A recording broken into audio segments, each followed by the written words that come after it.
Thank you, Donald, and good evening, everybody. What is it with Conservative Prime Ministers and Brexit deadlines? Theresa May, remember this?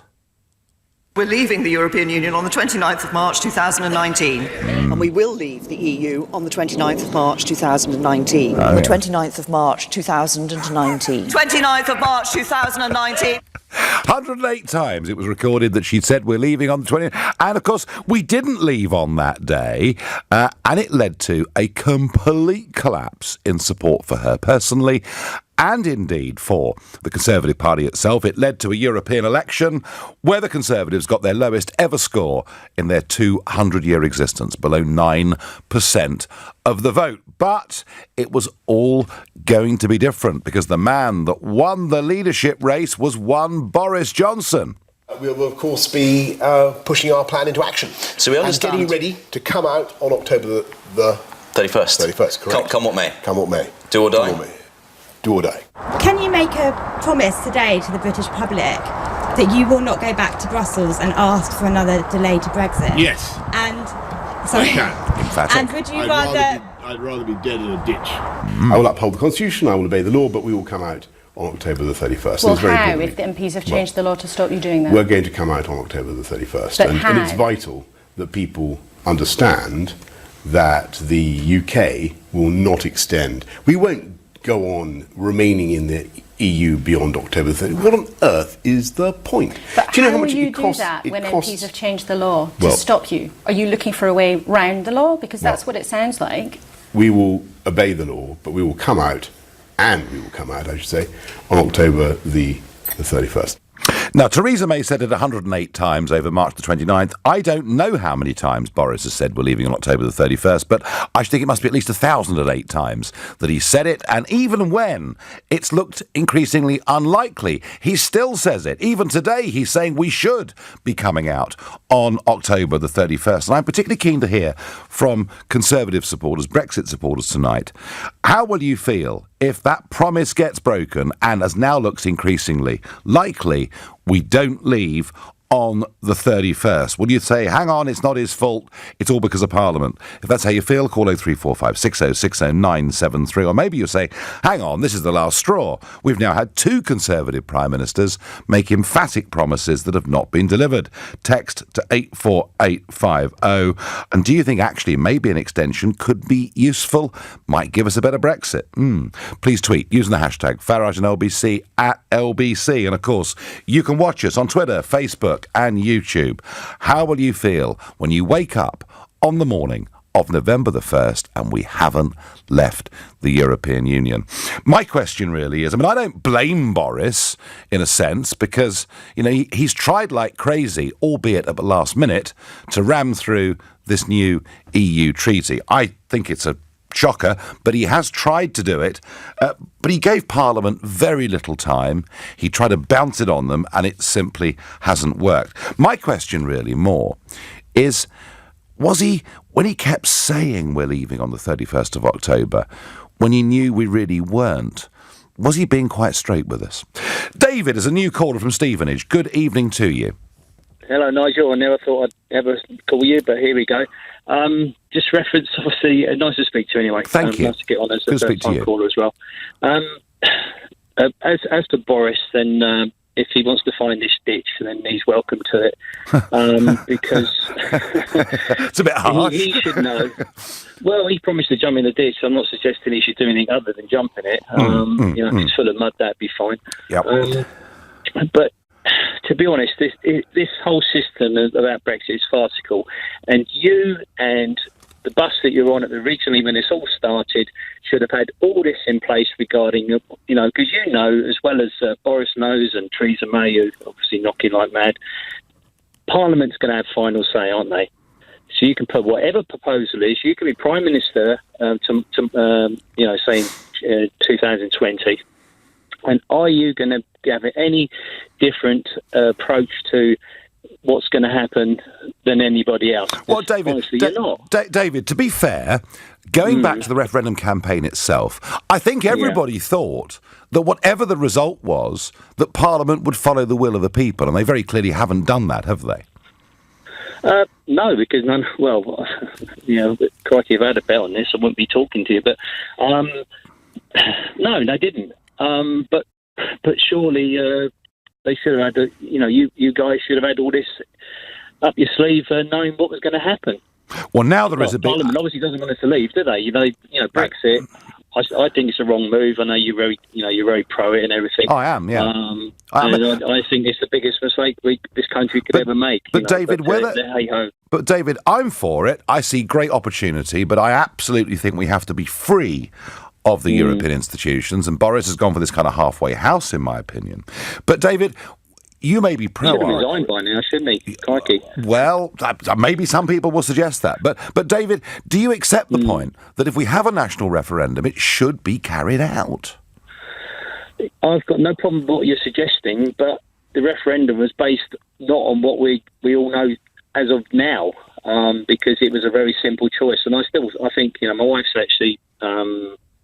like your wife was once. I know you're not married to her now, but my wife's from Germany, and we decided that we were going to leave, and she wanted to go back to where she comes from. She's been here 40 years, so she's put her money's worth into this country.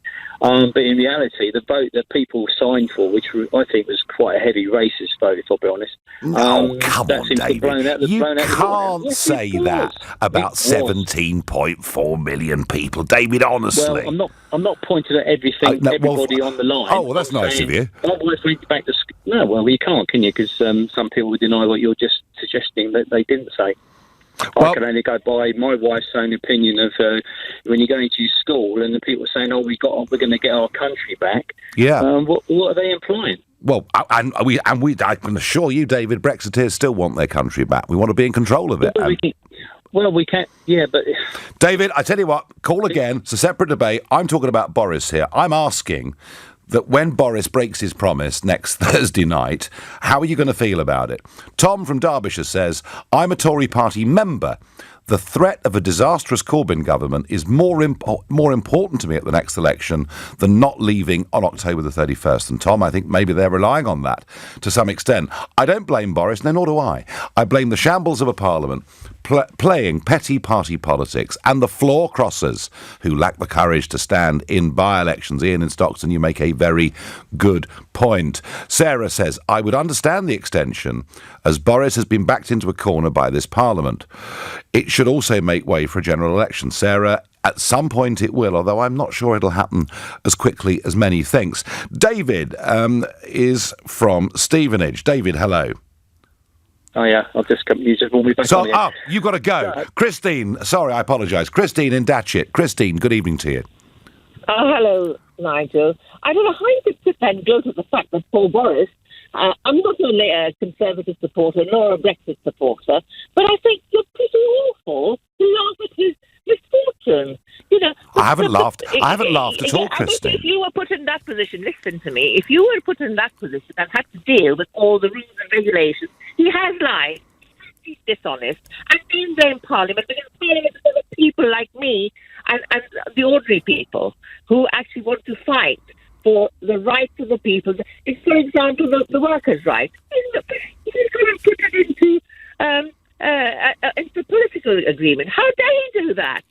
Well, workers, do you think, Christine, do you think we as a country are not capable of making labour legislation in this country that's appropriate? Well, the thing is that he should have left it in the actual agreement and not put it in a political agreement, because we're at the mercy of whoever's in power. Yeah, and we're left hanging in this country. You must put your country first before your party. Yes. And before your political alignment, whatever you want to call it. I think our country comes first. Where is the economic impact that is going to have on the poor people in this country? The working classes like us who have to work our backsides off till about 75. Oh, Christine, I don't think anyone's going to disagree with that. But you shouldn't laugh. You should actually come to his rescue and say, come on, let's sit down and think about it and come to it. Christine, it's not a funny job. It's a very serious Christine, I don't blame Boris for the fact we're not leaving on the 31st of October. I do think he bears some responsibility for giving the impression that we'd leave when he knew increasingly that it was looking unlikely, and that's the point that I'm really making. Thank you, Christine. Brian is a new caller from Dudley in the West Midlands. Hello, Nigel. You okay? I am well. So, are you a Boris supporter, Brian? I am a Boris supporter. I think his hands have been tied very unfairly by Parliament. Parliamentarians are now playing a very dangerous game that they won't have a general election because they're scared of the results that might happen. And people talk about what's going to happen in 10, 20 years' time when we leave, if we leave. But my concern is what's happening today now. No investment in the country, no confidence in the country, and the politicians are doing so much damage, they need to get their head out of the sands, do what we told them to do, get us out. Yes, Brian, I absolutely agree with that. We need some certainty. But the problem I've got with this particular deal is we won't know for over 3 years as to what the outcome is, will we? Because all we're doing here is we're signing off, and we then enter into the next and more difficult phase of this, which is the negotiations for another 3 years with Mr. Barnier. And you're right, but for at least 3 years we will have some stability, which we don't have at the moment. There's companies waiting to invest in this country, and if they know they're going to get 3 years in investment, they'll do that. But at the moment, they're doing nothing, and it's so damaging. One thing for certain, Brian, for the next 3 years, we will still be part of everything. Do you think on the 1st of November, when people wake up, having been told time and again by the Prime Minister that we're leaving on the 31st of October, do or die, come what may, he'd rather die in a ditch than extend, do you think some blame will attach to him from the general public? No. No. OK, Brian, thank you very much indeed. Scott agrees and says Boris has had a hard time being stopped by Parliament at every turn. Carl says Boris must now refuse an extension. Well, Carl, he could, but he'd be breaking the law. Tricky. You're listening to The Nigel Farage Show here on LBC at 6:15. Time for the news headlines with Thomas Watts. So we're not leaving on the 31st of October, despite the number of times Boris Johnson told us that we would. There was no question about it. And so now, of course, we're talking about extension. What is the view in Brussels on extension? How long an extension will they give us? And what will they ask in return, which I think is very interesting. Well, joining me from Brussels is Brussels correspondent for Euronews, Jack Parrock. Jack, good evening to you. Good evening, Nigel. Yep, Talk of the Town is all about this extension. Yeah, and so Michel Barnier has been in Brussels today, has he? Or He has. He's been continuing his meetings. There's also a meeting of officials from each of the 27 member countries, and they are discussing how long the extension should be. We understand the suggestion at the moment is probably that they will be willing really for just a 1 month extension. France particularly is very much against anything more than that. We've even heard suggestions that the French really only want 10 days. But if they do that and Parliament doesn't agree on anything, where does that leave us? Because, I mean, my impression, Jack, this week in the European Parliament is that actually many of the EU countries would be very fearful of what the political reaction would be in their own countries if the UK left on no deal. Exactly. No EU leader wants to sign their name up to no deal, Nigel, as you know, but they are also fed up of the process going on through Westminster, and they don't want to give a long extension if they can't see a light at the end of the tunnel for a prospect of the deal going through Westminster. Right. So you think it's the French really here that are going to play hardball with this? Yeah, Emmanuel Macron, the French president, has long said that he wants Brexit over and done with. He wants to pursue other issues internally in the European Union, things like Eurozone integration, and push his political agenda within the European Union.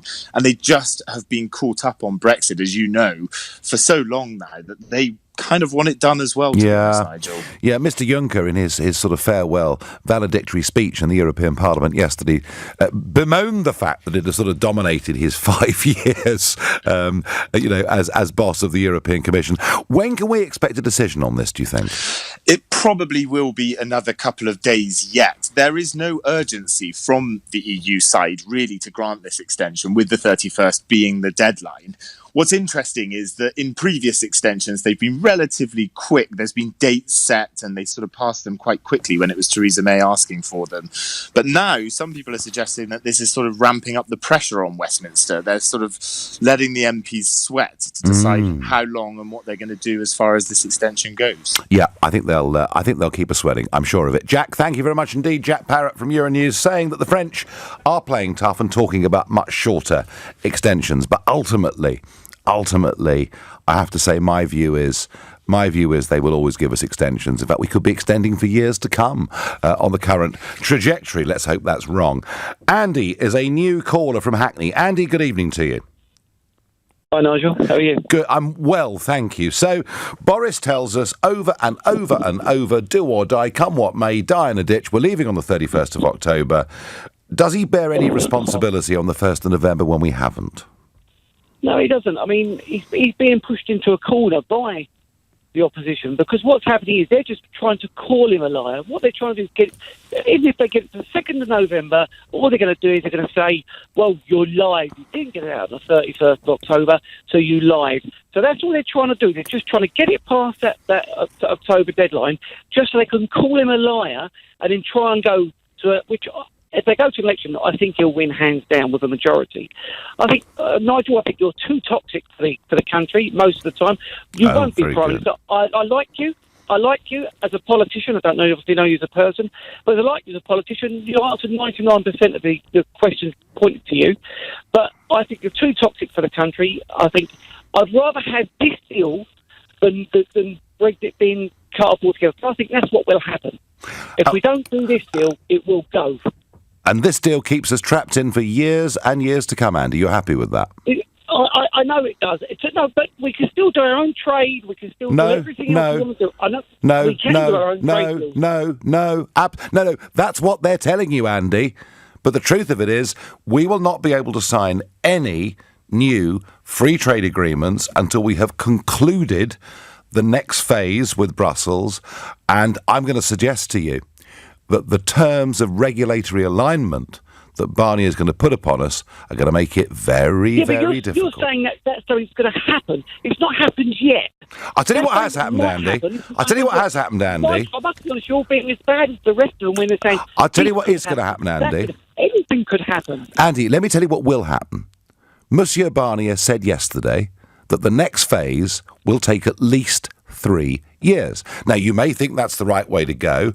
I'm asking very serious questions about it. That's a trade deal, though, isn't it, Nigel? That's a trade deal. That's not the withdrawal of business. That is a trade deal. A trade deal could take a year. It could take 5 years. The way they did it with Canada, taking 9 years because of Belgium, it's up to them. But if they want to get a trade deal with us, they'll do it pretty quickly. No, they would love this to drag on for the next decade. Because they've got us where they want us. I know.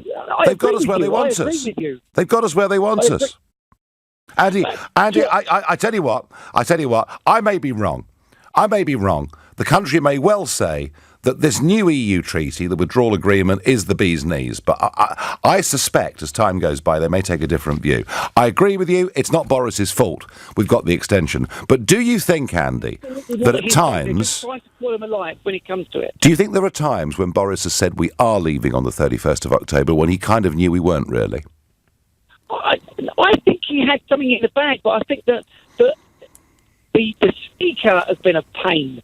You know, I think they've had something in the pipeline that everyone else has just sort of got in there and moved the goalpost, and I think he's tried to get in there, but I just think that they just scuffled him at every single turn he tried to get to. No, they have. I don't disagree with any of that. What I just think is he said it sometimes when he knew it probably wasn't quite true. Hey. No, I think because he's not saying it today, but he is saying that we should be we're leaving on the 30th. We should be leaving on the 31st of October, and he's right. We should be, but I just think that the Parliament. We know that Parliament doesn't want this. We know they don't want it. And the quicker they have a general election, the better. Because I do feel that Boris Johnson will win hands down. Well, the country wants... Andy, the country wants an election. That's for certain. The country wants an election. And actually, right across, Conservative voters, Labour voters and Liberal Democrat voters clear majorities, clear leads in all of those parties for a general. So let's wait and see. Andy, thank you for your thoughts and your calls. On YouTube, Rob says, Boris promised no extension. Well, we got one now. He had a long chat with Angela Merkel today about that very subject. Russell says, so, no long extension and no WTO. I see a revoke on the horizon. Russell, I don't see that. I don't think Parliament dare do it. That's certainly my view. Angela is a new caller from Oakham. Good evening, Angela. Hello, Nigel. I'm trying very hard to calm down, stood in my kitchen. Right. There's a lot of people feeling like that, yeah. Yes. Well, I've gone past shouting at the telly. It doesn't answer back. Right. So, will Boris bear any responsibility when we wake up on the 1st of November, Angela? Yes, I think he should, but not just Boris. The whole lot of them. The whole lot of them, Nigel. There's children not being fed in this country. Can't get apprenticeships. It's endless, isn't it? I could go on. Everybody knows the state of it. But not one of them is standing up and telling us our taxpayers' money of how much it is costing us each month for every delay. They've already wasted money on Eurotunnel and is it 39 billion? Well, so the Treasury estimate, Angela, of what it would cost us during the leaving period was 39 billion sterling. But that is only up until the end of 2020. And so you probably haven't heard this before. As it now looks pretty certain, as Barney has already said, and as the treaty lays out, that we'll probably be in this until at least 2022, I can now predict for you quite confidently that this is going to be about 65 billion sterling by the time this is done. Mind-blowing. And they can stand there and say they won't delay. Well, that's where we are. That's, you know, if I said to my milkman, I'm delaying, I can't pay you this week. Well, that's where we are. I'd get took to court, wouldn't I? Right, so Angela, basically, as far as you're concerned, the blame is spread evenly across all of them, yeah? Of course it is. Of course it is. Jeremy stands there and tells us all about how badly they've all done against us all with poverty, in the state of poverty. But what's he costing the country? Delay. Well, he's going for delay, but equally I could argue that Boris Johnson is going for a timetable that means it's a long time till this is over. Angela, I understand your frustration. Now, Glenn raises a good point. We all thought Boris had got something in the bag that he was going to surprise us all with, but of course he hadn't. It was all bluff. Glenn, top marks. That is the comment of the day. They constantly gave the impression there was some magic formula they had to get us out on the 31st of October. If between now and 11 p.m. on the 31st he produces a rabbit out of a hat and does this, I will be the first to say a statue of him should be put in Trafalgar Square. But I tell you what, Glenn, I don't think it's going to happen. It was bluff. It was bluster. And the plan was, if it all went wrong, just blame everybody else. You're listening to The Nigel Farage Show here on LBC. It's now 6:30. Time for the news with Tom. Late this afternoon, a lorry stopped on the northbound carriageway of the M20 coming towards London with 9 migrants in the back, all alive and well. And that, of course, following the news we woke to this morning, the horrible story of 39 dead bodies found in the back of a refrigerated truck in Grays in Essex. And we're going to go to Grays right now and speak to Charlotte Sullivan, LBC reporter. Charlotte, do we have any news on where these people actually came from? So there's still not much news different to what we had from this morning. So the facts we know so far, at around 20 to 2 early this morning, Essex Police say they were called by the ambulance service to this industrial unit here in Grays, which is next to the Lakeside Shopping Centre just off the M25. Police say 38 of the people discovered are believed to be adults and one's a teenager, but we still don't know their nationalities or where they'd come from, and police say finding this out could be a lengthy process. Now, initially, it was thought that the lorry had travelled into the country from Holyhead in North Wales, but police say they now believe the trailer travelled from Zeebrugge into Purfleet, which is about a mile away from here, and then docked in the Thurrock area shortly after midnight last night, which is not long before it was found. Deputy Chief Constable for Essex Police, Pippa Mills, gave us this update at around 5 p.m. this afternoon. This matter has attracted national and international interest, and it's absolutely imperative that the operation is conducted with the utmost respect for the 39 people who've lost their lives. The lorry and the trailer will be moved to a secure location at Tilbury Docks, so the bodies can be recovered whilst preserving the dignity of the victims. We're yet to identify them and must manage this sensitively with their families. Now, a short time after that statement was made, the lorry was driven slowly out of this industrial area to this secure location that she mentions. A murder investigation has also been started, and the lorry driver, a 25-year-old man from Northern Ireland, has been arrested on suspicion of murder. He's still in police custody. Charlotte, thank you. I spoke to a Thurrock resident, someone that lives in Grays, earlier on today, who said to me this particular lorry park was a known destination for illegal immigrants being dropped off. Have you found any evidence to back that up or not? I haven't found any evidence, but I mean, you know, this is, as I said, it's just off the M25. The Dartford crossing's just there. Yeah. It's an industrial area, and we have to remember that at 1 o'clock in the morning, that area would have been completely empty. Charlotte, thank you very much indeed. Well, it's a horrible story. It's a really horrible story, but I'm sorry to say that if you are a country, and if you know that coming illegally to the United Kingdom, your chances of being sent back anywhere are very, very small, then the numbers will keep coming, and I'm afraid the likelihood of these tragedies gets bigger. I mean, I'm amazed that only one person has drowned crossing the channel in these small boats, and I do think there is a problem here. If we send a message that we are effectively a soft touch if people are found to be here illegally, then I'm afraid bad things will happen. Back to Boris Johnson. Again and again and again, we're leaving on the 31st of October. I don't blame him for the fact we're not leaving, but I do think he kind of said this at times when he knew it wasn't really true. That's my feeling. What does Darren in Woking think? Darren, good evening. Good evening, Nigel. Good to speak to you again. First of all, to say how sad it is about the 39 victims found in Grays this morning. It's a tragic story. Horrible. Regarding Boris Johnson, well, I don't think he'll get the blame within the public, but I think actually we should all take a little step back and think about the last 3 months since he became Prime Minister. And the EU, to their credit, spent the first 4 to 6, maybe even 8 weeks asking for detail to be written down and submitted so that they could start the process of trying to look at what we wanted as a country. Let's really look at what this was about. This was about Boris Johnson rehashing Theresa May's withdrawal agreement. Yes. Leaving it to the last minute to give the European Union a little window of opportunity to push back in their own ways and try and achieve what they wanted to, and then subsequently trying to bounce Parliament into pushing it through a meaningful vote for. So strategically he'll get away with it within the public, but actually I think we've got short memories here. Go on. Well, you know, that's really the point. You know, let's not forget those 6 weeks. If the real intention was to ever... I mean, look, I joined the Conservative Party to vote for the next leader. I'd done that strategically, and I actually spoilt my ballot paper in the end because I wrote that I believed that Boris Johnson would try and rehash a withdrawal agreement, and I feared that he would get it through. We spoke, I think it was March or something like that, and I said to you that if there was a referendum, and I'm an ardent leaver, but if there were a referendum between Theresa May's deal or Remain, I'd have no choice but to vote Remain. Now, I think the rehashed withdrawal agreement is better as a standing point than what Theresa May achieved, and that was achieved by Boris Johnson changing the red lines. I don't think it's, you know, the EU sort of have been able to change it a bit because of that.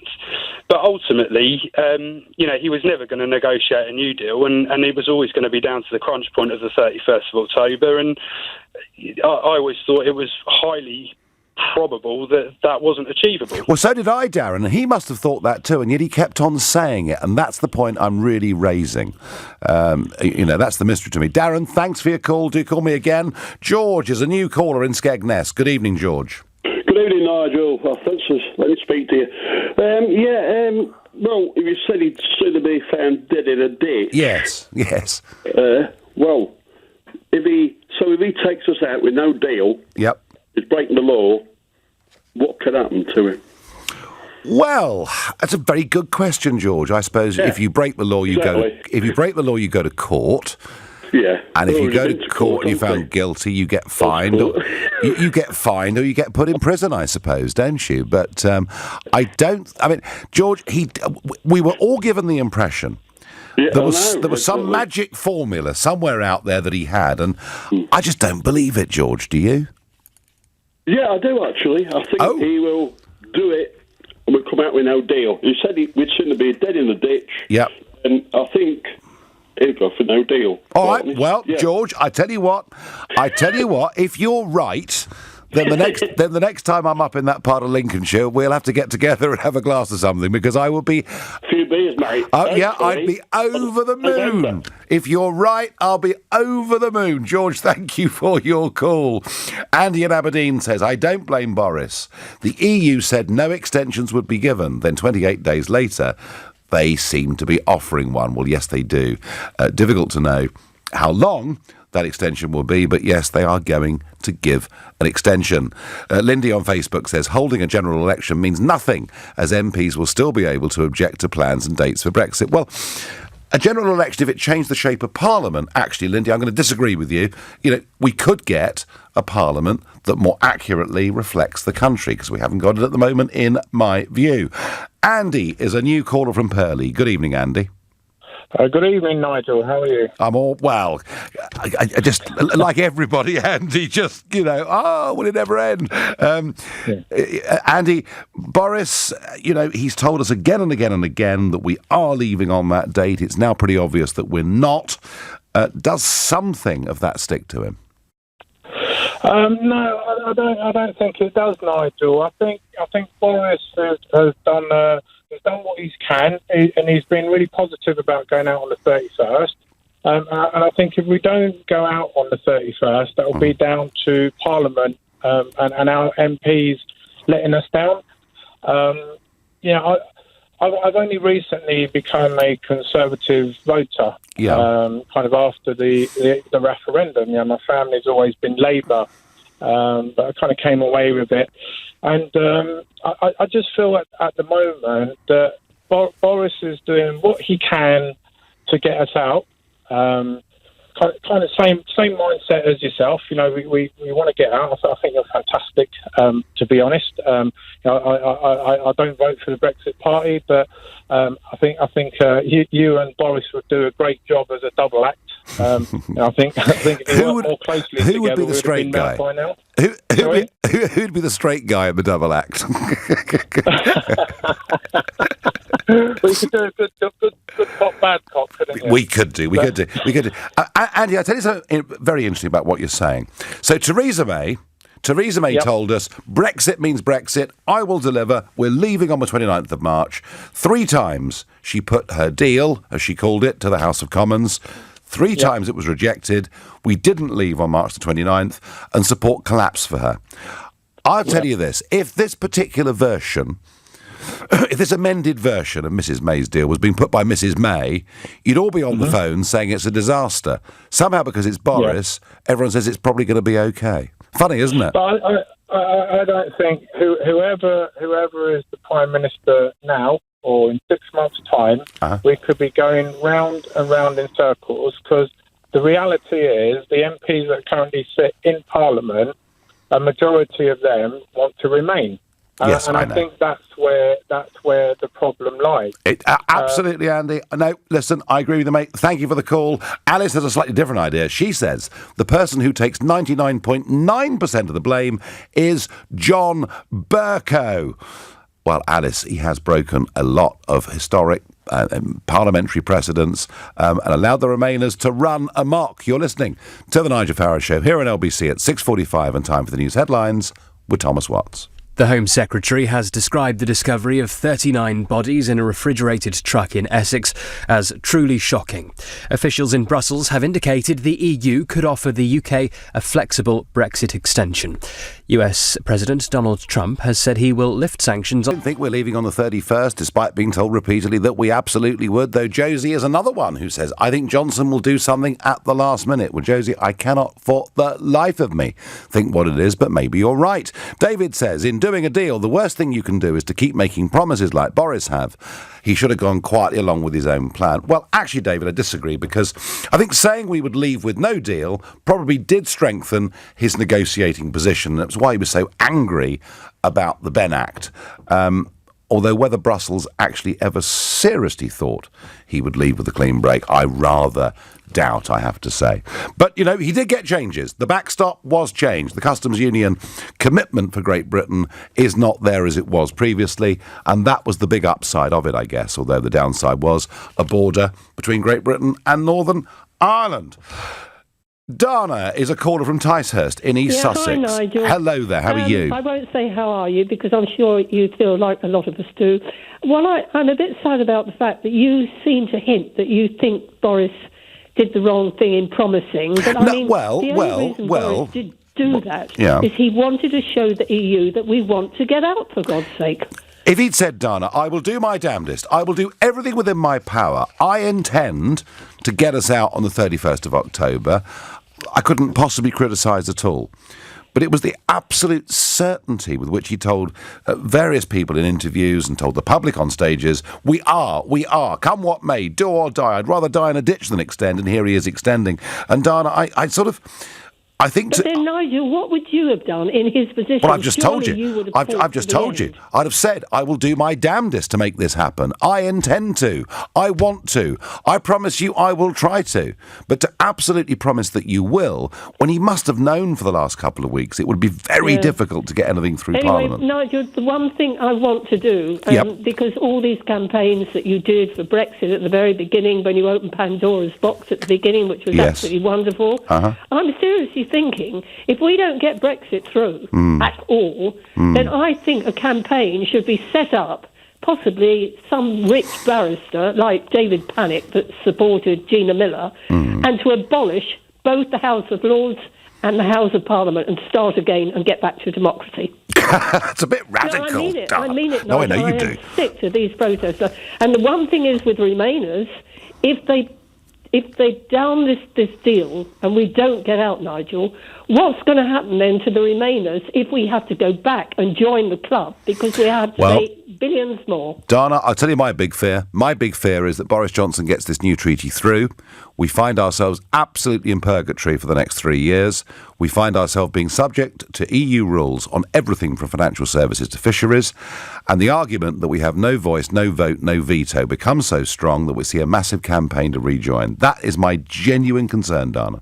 Yeah. Okay, Nigel. But, we'll see. I like Boris's energy, his optimism. The fact that he joined the Brexit campaign was crucial, very, very crucially important. I just hate Mrs May's treaty, and I don't think even with Boris's improvements it stands up to muster. And so you don't think at the end of it that we don't have a chance of putting John Bercow before the Supreme Court? Well, that would be fun, but I doubt it'll happen. Dana, thank you very much indeed. Why not replace John Bercow with Jeremy Corbyn? Total Brexit impartiality, says John in Pontefract. Well, you're quite right, John. It's tough to work out where he or the Labour Party have been standing for the last couple of years on this. Andy is a new caller from Peterhead up in Scotland. Andy, good evening. Good evening, Nigel. How are you today, sir? I'm all right. Welcome. So, Boris, did he rather over-egg the pudding when he kept saying we would leave on the 31st of October? Oh, no. I really like him. He's a bit of a cad, but I really like Boris. Cad. But it's so disappointing that we're not coming out. So that for me, that's two things that he got wrong. The 31st, but also I want to know how he's going to put you back in your box. Well, that's what he wants to do. I know. And one of the ways he does it, Andy, is he tells the fishermen of Peterhead, which of course is the biggest fishing port in the United Kingdom, he tells them that he's going to take back control of our waters. But I have a feeling, Andy, in a couple of years' time, they're going to be a bit disappointed. I think you're right there. Yeah, I think you're right. So how do you think, Nigel, that we're going to get out without a deal? Or a clean break, should I say? I, for the life of me, Andy, can't think that there's any other way of doing this properly than a clean break. And there is one opportunity here, and it's this, that a general election is fought at some point, and Boris Johnson decides, right, we're going to ditch the treaty. We've tried. We're going to press the reset button, and a Remain alliance forms, fights the election on a clean break, says, look, we're perfectly happy to have a simple free trade agreement, but we have to break clean out of the European institutions. And I tell you what, Andy, if the country got that leadership, that Remain alliance would win a big majority. Hey, we can but hope. Andy, thank you. At least that's my view. To be fair, Lynn says, Boris did not sign the letter. I'd have a clear conscience with that. Well, Lynn, all right, but he's on the phone today to Angela Merkel asking for an extension. Come on. You know, the man that says he would die in a ditch is on the phone to the German Chancellor asking for an extension, or saying, I have to ask for an extension. And he's bound by an Act of Parliament to do so. He hasn't really got much choice, has he, to be honest with you. Andy is a new caller from Hammersmith. Andy, does Boris Johnson bear any responsibility when we all wake up on the 1st of November? Yeah, I do think he does bear some responsibility, considering that he does have the highest office in our country. But to be completely honest with you, I can't fully blame him, because if you look at what Parliament's doing, it's not fully his fault. He should have probably pushed for it harder earlier on, but yeah, I can understand the gridlock. Yeah, well, I mean, there are lots of reasons for the gridlock. And Andy, look, you know, I am not for one moment saying it's his fault. I just question the certitude with which he kept telling us we would be leaving on that date. That's the issue right here. I'm sorry, I don't want to interrupt. But I feel like if we, on the deadline issue that you asked the question, would I be happy on November 1st if I woke up and we didn't leave? I wouldn't be, because of the promises that were made and the fact that the deadline was pushed. But the other issue is I don't want to leave and have an extremely poor deal on our side. I don't want that. I'd rather us have an extended period where we actually come out with a good deal, even though I'm disappointed that these deadlines keep pushing on.